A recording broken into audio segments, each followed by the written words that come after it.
Today, we want to discuss our May strategy report. Thank you, everybody, for joining. My name is Marcus Thielen. I'm the head of research at 10x Research. So the agenda for today is first, we're going to talk again about our self-reinforcing Bitcoin mechanism. Then we're going to drop several slides about inflation, what we're thinking, where we are right now, and what's our expectations. Then we're going to talk about, of course, the line in the sand that has been so predominantly our focus over the last couple of weeks.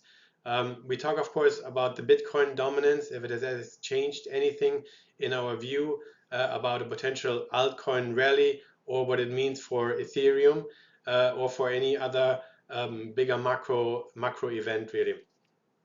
Again, the self-reinforcing mechanism is at play. We're going to go through various slides also with the understanding of the market structure, if it's all clear sign from now on, or if there's still some roadblocks ahead.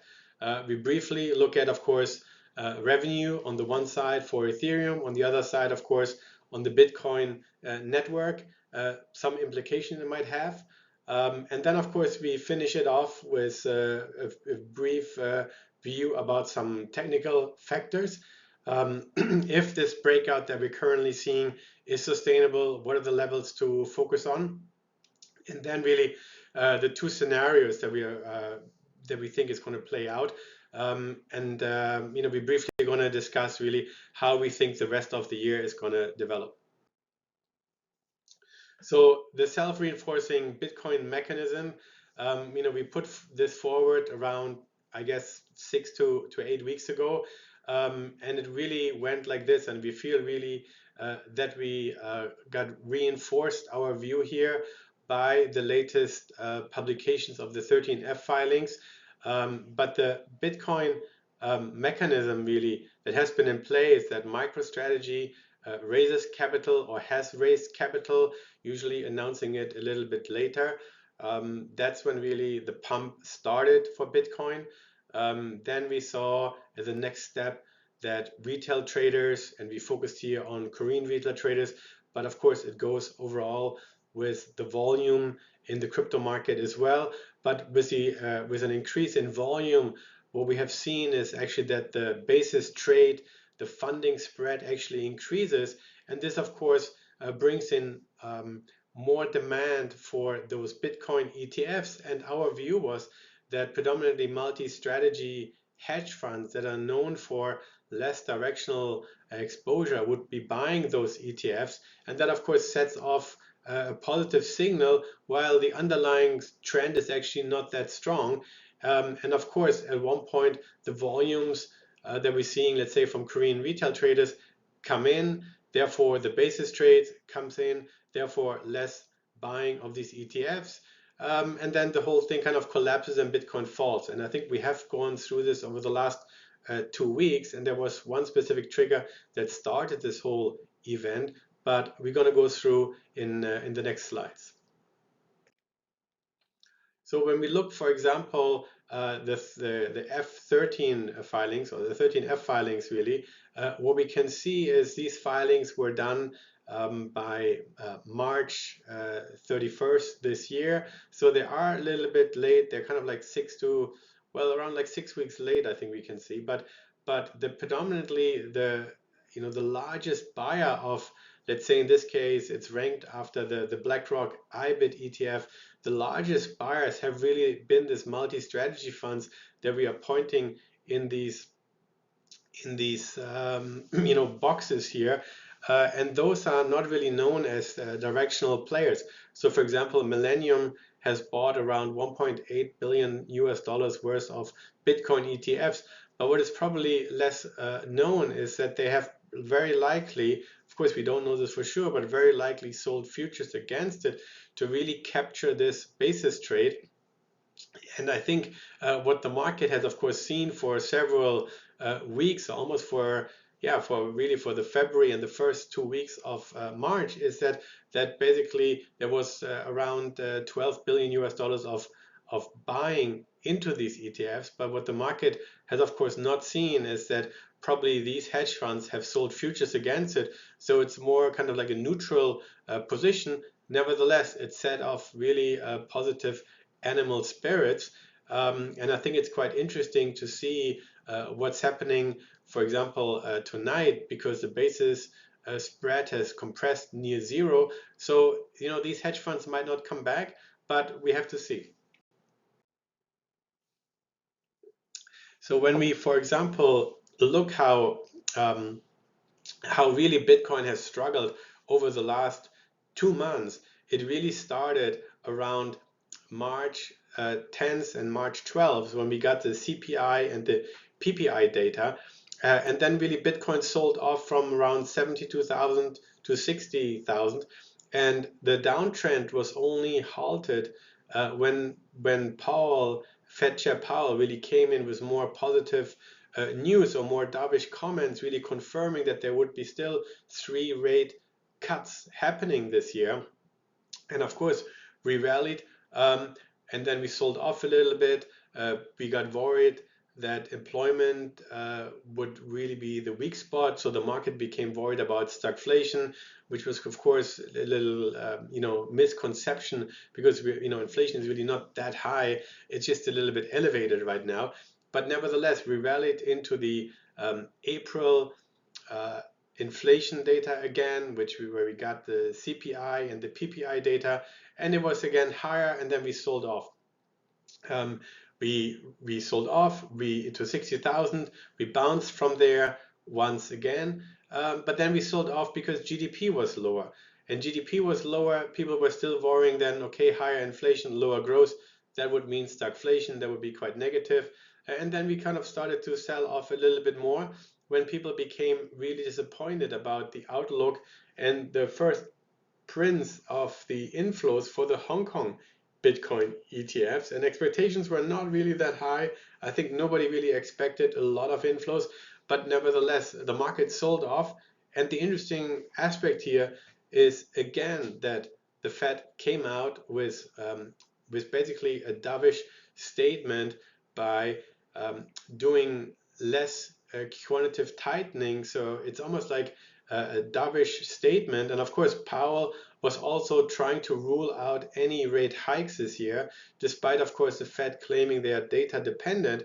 And this really brought kind of like the market out of this kind of 56,500 level that we went down. I mean, our expectations was that we might see kind of this 52,000, 55,000, but the way how it was literally engineered really at the low of this level, because we also saw comments from BlackRock and from Fidelity that pension funds would be buying these ETFs and potentially sovereign wealth funds. So there was really some positive news engineered around these levels. And then, of course, we got a weak employment data point that suddenly was interpreted as bullish, and the market was going back to 2 rate cuts. And by the time the Fed meeting was, we were just expecting actually 1 rate cut. So that was obviously another dovish period that brought Bitcoin higher. And then, of course, we bumped around towards the end of this triangle that we really reached this week. And this is why I think it's very key that with this inflation print that we have seen, last night, basically, which was sort of like a little bit as we expected, marginally lower, but the market, of course, took this that any really rate hikes are off the table, which was also reinforced again by Powell this week. But nevertheless, we think that this inflation data combined with Powell's comments, combined with Treasury Secretary Yellen, her reinsurance that actually growth is still reasonably strong in the US, that this actually sets the floor under risk assets, especially that we're going into this election year. And when we look at our model, for example, the model is here in white versus the actual inflation in kind of the purple color that we're using. It shows how inflation is a little bit higher than actually our model expected. It is probably because there's some residual that is difficult to explain, like the high auto insurance data point, the lagging of the property market, but also some other factors. But nevertheless, keeping in mind that Fed funds rate are 5.25 versus inflation is just at 3.4. I think it's just a matter of time until inflation falls lower towards end of the summer. And this is really when we model the inflation, how it looks into the future a little bit. We see that based on our model, basically, for the next kind of like 2 months, inflation might stay relatively high at around 3.4%, but then there is a risk that inflation would fall off, relatively sharply.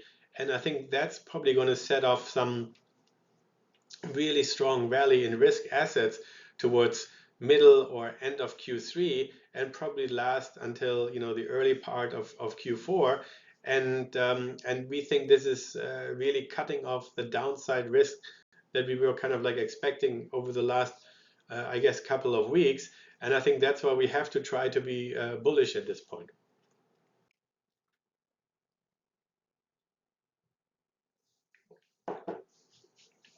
Of course, the main reason to be bullish this year is really because of the U.S. election cycle. The U.S. election cycle, obviously coincides with the Bitcoin halving cycle, but it's more that during U.S. elections, there's a lot of fiscal stimulus being pumped in the economy, especially if a sitting president, like Biden runs again for office. And I think we're already seeing, that there's plenty of, student debt forgiveness and other things happening in the economy. As we can see how Bitcoin has initially outperformed much stronger than the cycle would expect.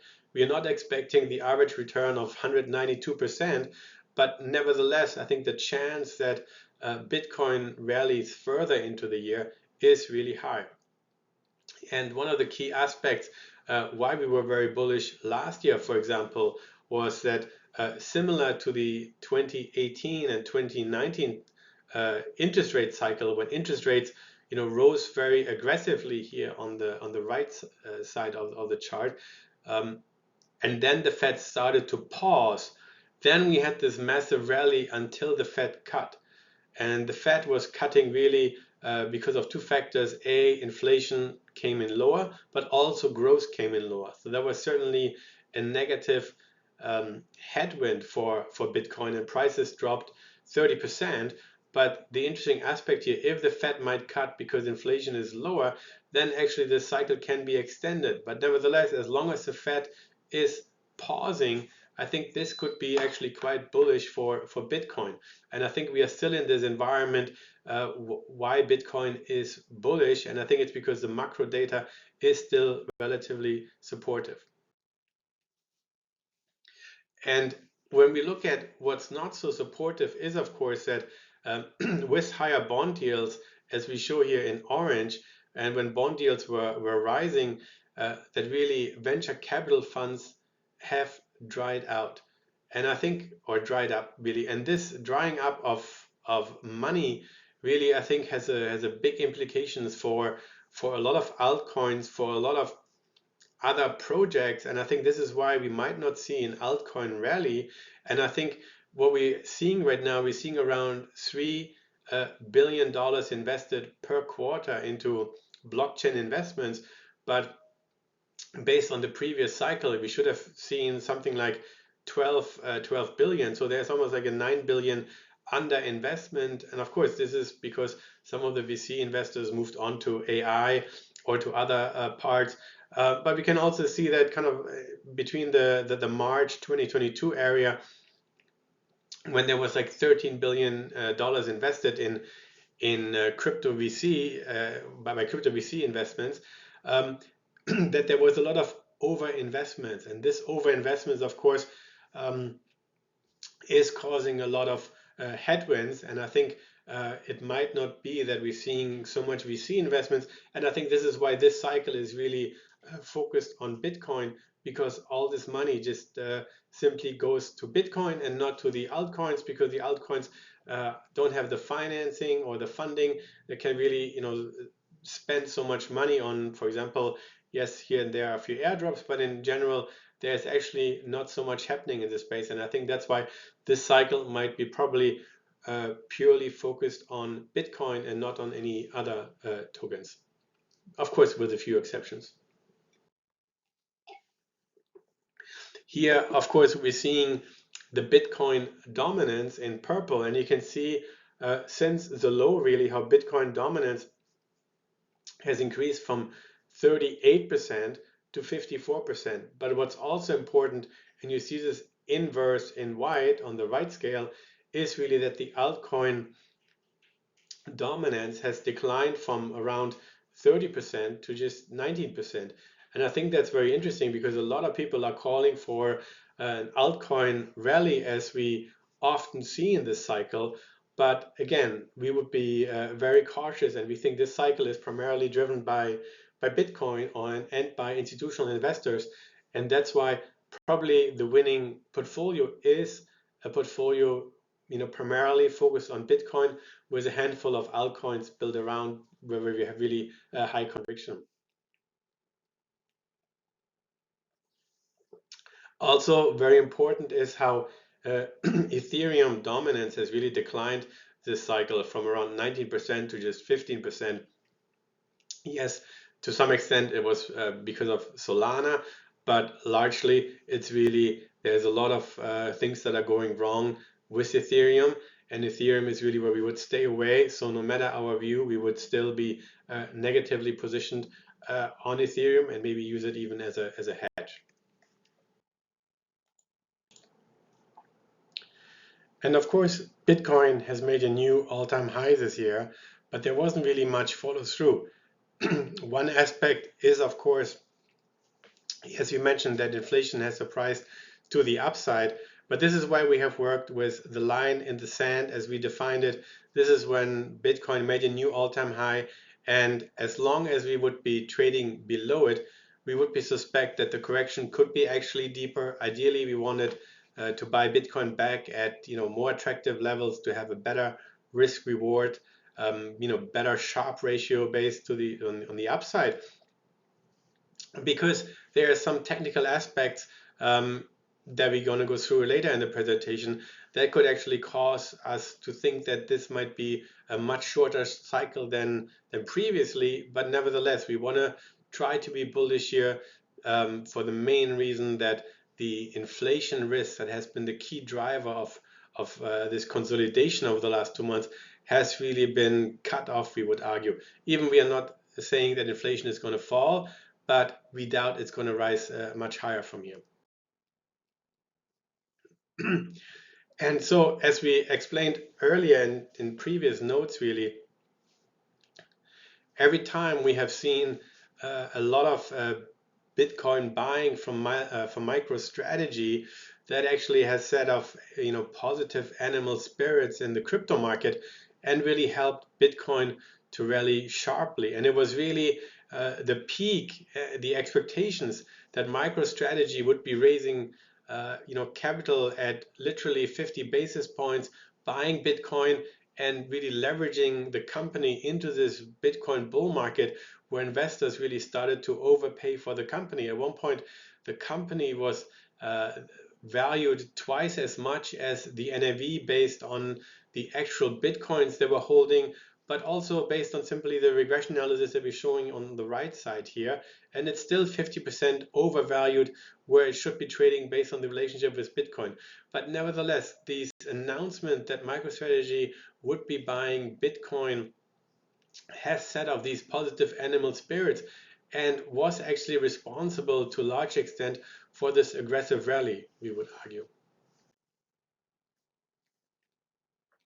And this is where we're coming, to the next step of this self-reinforcing cycle that we have, mentioned frequently. So here we're showing, for example, how Korean retail volume, or how Korean altcoin volume, because when we look at the volume on Upbit, which has an 80% market share in Korea, really shows how volumes have exploded. At one point, volumes were $16 billion US, and this is twice as much as the whole Korean equity market trades. So this is the left chart on the right scale, really, and we can see how actually the volume is so correlated to the Bitcoin funding rate.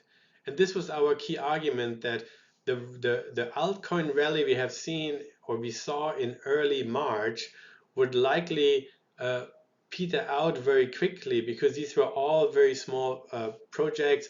It wasn't really a broad-based altcoin rally. There wasn't really a major theme that had really like a longevity going on here. It was just kind of like a quick burst, and with it the funding spread would come in, and with the funding spread coming in, then we would have also less ETF buying.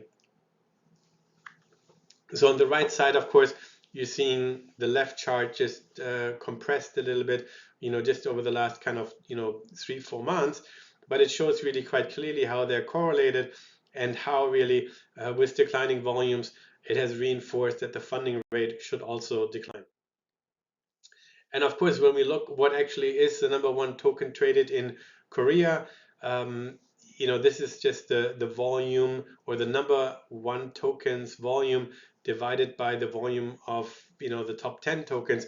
Of course, the higher the volume here, the volume of the #1 token, the more conviction there is. But we can see that over the last 2-3 months there was hardly any conviction, because even it was even like spread out quite evenly here, and I think this just shows that we have gone through this lack of enthusiasm, lack of interest for these altcoins, and therefore I think we were ready to go into this summer lull until of course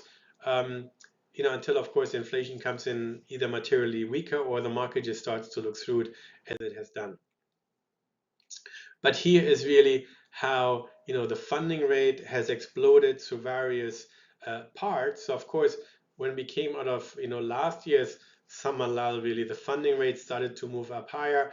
With it, the Bitcoin price, and of course then we came into the January period where these ETFs were approved, but we sold off.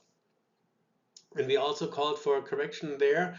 We also came very close to actually our lower price target. But nevertheless, when we start to rally, we again changed also our view, and were quite quick to really be aggressively long. And of course, we had this massive explosion in the funding rate. At one point, the funding rate moved up to 70-80%, and this was really when we saw the peak in Bitcoin. And since then the funding rate has compressed, which will likely result in less buying of these Bitcoin ETFs. So the positive announcement that we are seeing currently, which is just like a lagged impact of the Q1 buying, might not repeat itself. And here, very similar for Ethereum, the funding rate also blew out, but it came back in, so no need to spend too much time on this slide, because it just reinforces what's happening with Bitcoin. And here we can see quite clearly how the Bitcoin ETFs on the left side of the slide dried up since the March 10th, 12th period. And this is really when the CPI and the PPI data came in higher for the second consecutive month. And of course, last night we saw strong buying of $300 million again.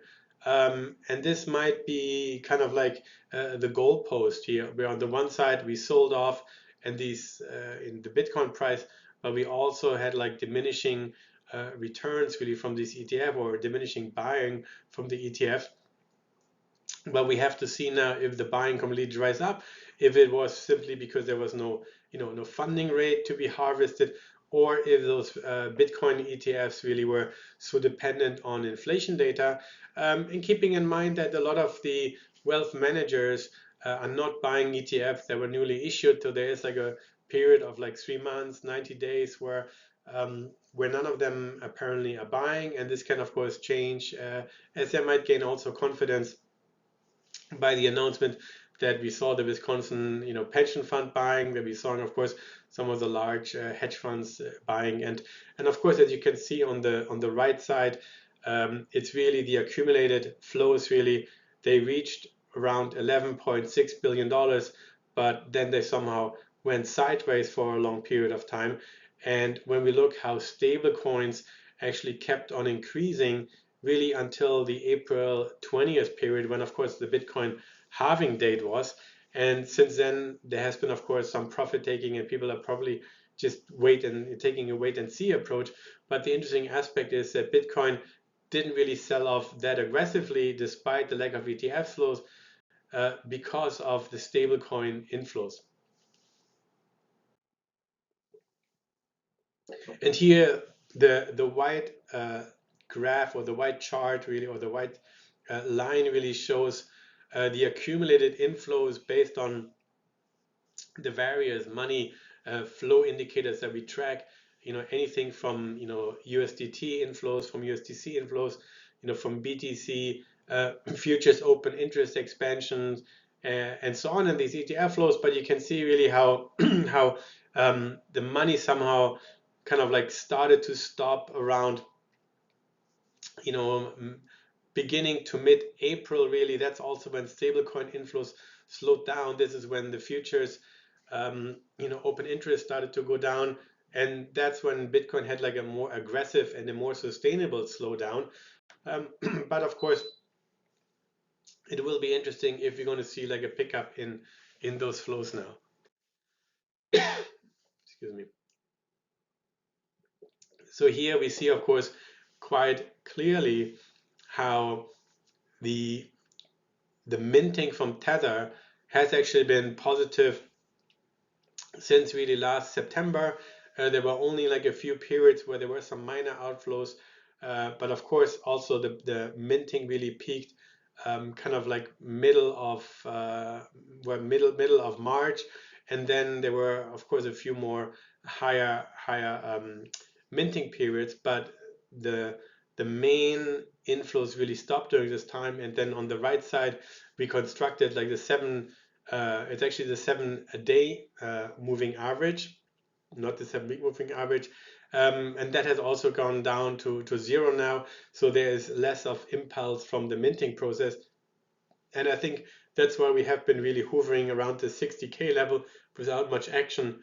But of course, we have to monitor now the day after the CPI data if suddenly these inflows resume through either the stable coins or through the ETFs.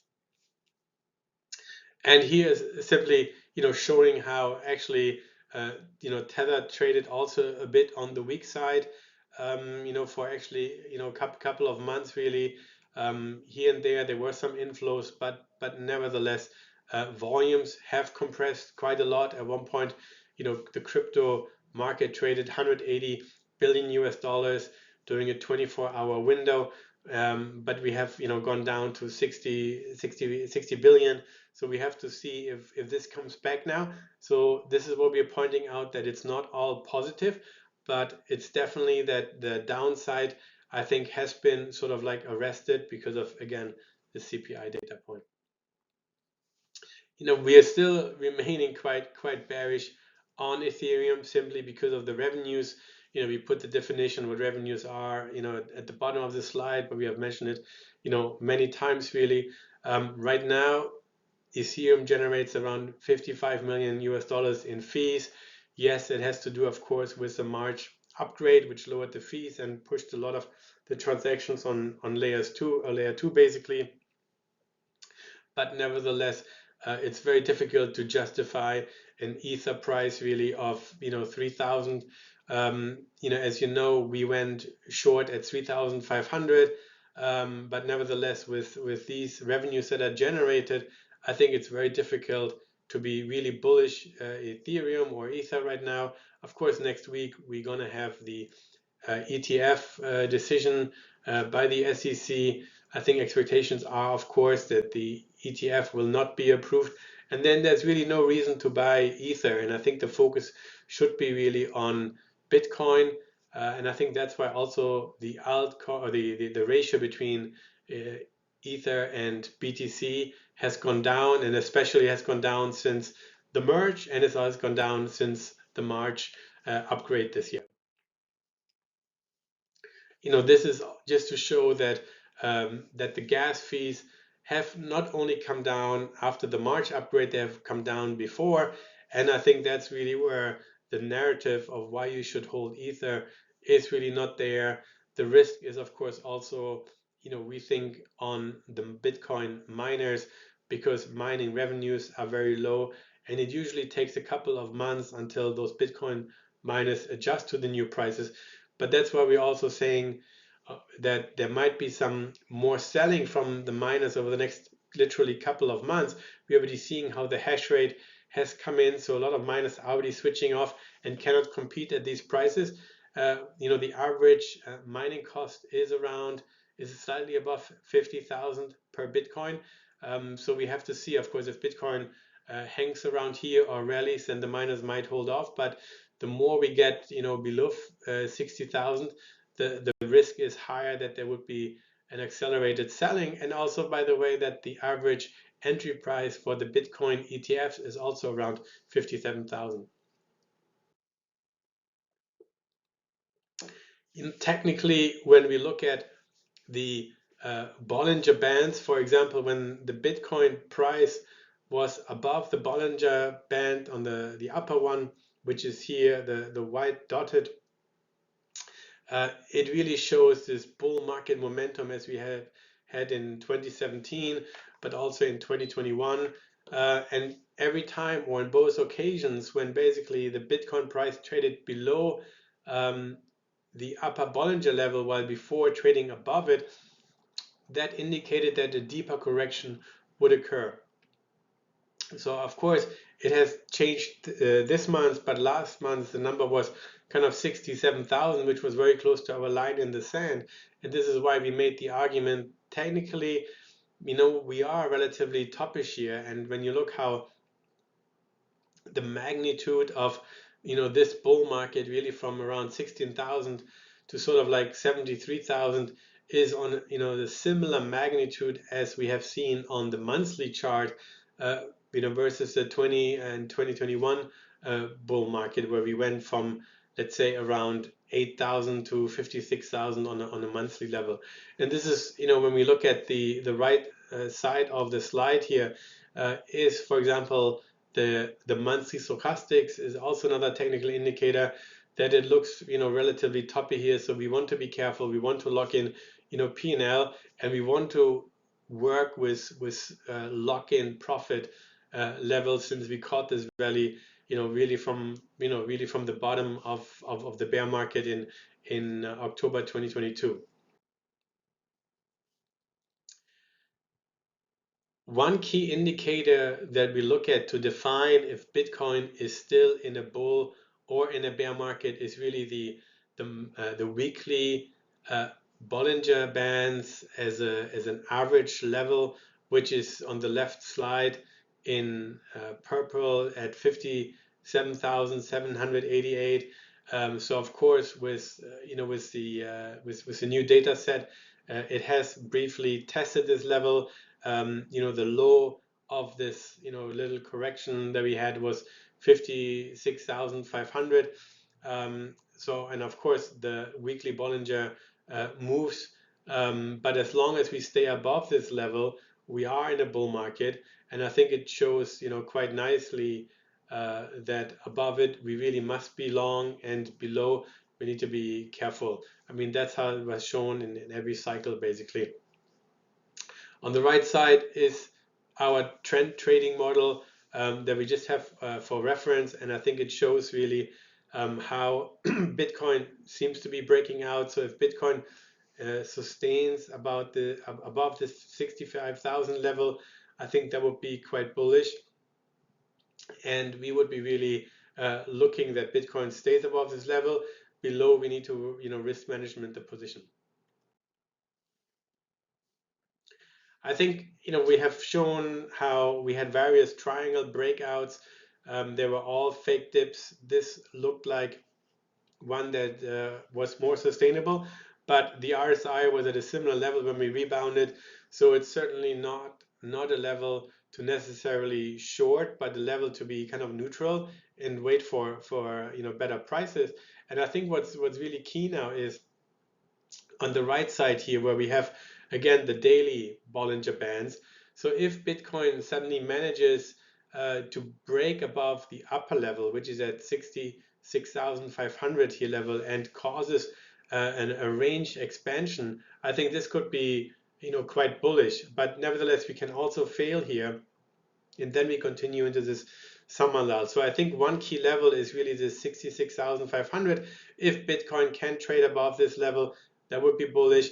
If Bitcoin trades above the 65,000 level, which the trend model implies, that is already bullish, and would really project higher prices. And again, because of the inflation data, we would try to be bullish here.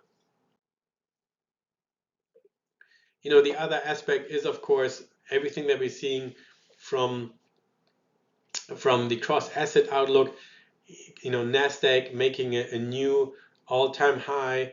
Bitcoin is more or less correlated to Nasdaq. So the Nasdaq is, of course, through the ETF, the QQQ as a ticker here. So the idea really here is, if Nasdaq makes a new high, and we're getting into a period where actually tech stocks and US stocks tend to do quite well during the election cycle, then Bitcoin probably also has more tailwind. And on the right side here, of course, you see the VIX, which is just at 12%, at 12 vol. So it just really no risk is priced in. Of course, this can cause corrections, but primarily to us, the signals really that the realized volatility that Bitcoin trades at 55% is really very high. We would expect that volatility in Bitcoin is going to go down. We don't expect really massive upside buying, a panic buying, but we expect a gradual buying and a gradual squeeze higher. So vol will come in, and Bitcoin prices, spot prices, will probably rise a bit. And to finish off really our last two slides, so it's really two different scenarios here. So one scenario was, and we don't think this is that likely to happen, maybe just like a 30% chance, is really that Bitcoin is still trying to go down and test this 52 55k level, but then rallies into the kind of November election. And I think that there will be an election rally is very a strong conviction from us. The question is really, where do we start? But then, of course, we might have some overhang because Mt. Gox might be paying back, 142,000 BTC. So there might be around, 4.5 billion US dollars worth of BTC being sold if half of those BTCs are being sold. I mean, simply because people have been, locked into those holdings for, 10 plus years, and they're probably happy to take some profit at these levels. I mean, we have heard this, of course, over the last 2 months, that a lot of dormant addresses suddenly, were waking up, that a lot of whales have been selling. And I think that's why we kind of failed to rally above this new all-time high, and to fail to stay above the 73,000 level because of these dormant addresses. Some OGs really were selling Bitcoin. The more likely scenario, we think, is that Bitcoin will sort of like try to rally towards 70,000, a little bit above it, go a little bit sideways, but then around July, the July period, July, maybe August period, that Bitcoin would start to gain new upside momentum, because then inflation, CPI, would come in lower, and the market would gain more confidence. Maybe the Fed will even, cut around the August, September kind of period. And then we would, set off this feel-good factor into the election. The market would be focusing on stimulus from either from Biden, or tax cuts from from Trump, whoever might be elected. I think Bitcoin might come out as a winner. Stocks might come out as a winner. The economy might come out as a winner. And it's again because inflation will very likely then come off, I think, relatively sharply. So I think we might actually see a print below 3% later in the year. and I think then the market will start to price in, more rate cuts, and this is going to help tech stocks. This is going to help Bitcoin, and this is why I think we still going to have, a decent, strong rally into the remainder of the year. It's just a matter now: do we go sideways to grind higher, or do we go down a little bit? And our best case, or our base case scenario really is that we're trying to squeeze higher a little bit, because there is another 6 trillion US dollars in money market funds. There's a lot of cash on the sidelines, and I think that cash will try to find a home, and then we're just going to squeeze higher. So if you have any questions, please shoot us an email. I hope you enjoyed this webinar. We are happy to answer any questions, and thanks for joining, thanks for watching, and looking forward to feedback. Thank you.